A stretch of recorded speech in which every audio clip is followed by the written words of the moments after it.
guys. Okay, I'm going to make a quick video to go over what we've learned so far in class. So you guys know, or I guess I should start with the slip knot. So slip knot, we pull it through, right? Put our hook in and tighten it down. Make sure we're using the thread that goes to the ball, or the yarn that goes to the ball, not the tail. And I'm just going to do 11 single crochet. So we have 1, 2,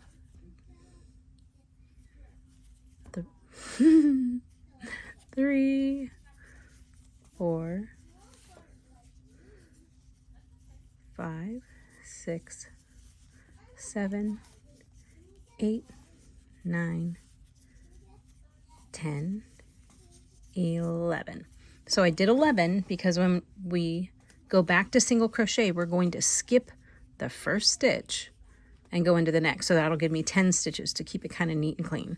So as you look at this, see how these all make little V's?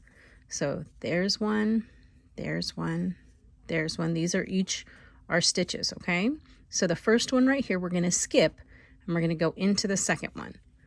I go in, and when I go in, I make sure that I have both loops on top and one on the bottom.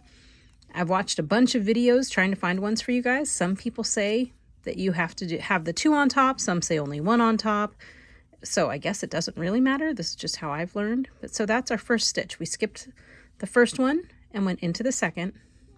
Let me do it again, and this time not talk through it. So we go into the hole, yarn over, and pull up. We now have 2 on our hook, right?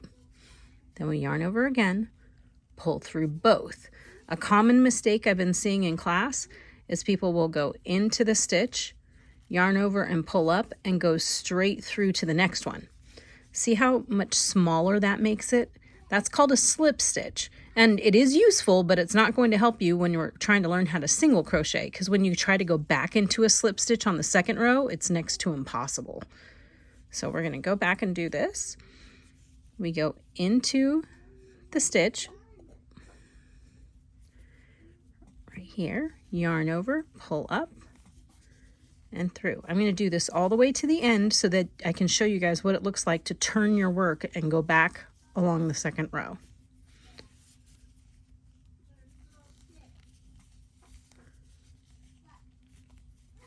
Remember, just 2-step process.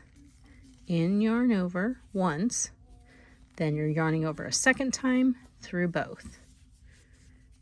In the stitch, yarn over, pull up, yarn over through both, right?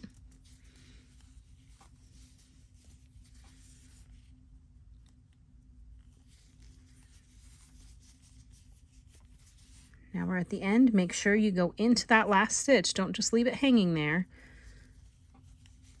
So yarn over here. This one looks big because I've got the big yarn. Okay, so now we should go back, but first step before we go into the next row, check and make sure you still have 10 stitches or however many for your washcloth. If you started with 30, check and make sure you still have 30. So we have 1, 2, 3, 4, 5, 6, 7, 8, 9, 10.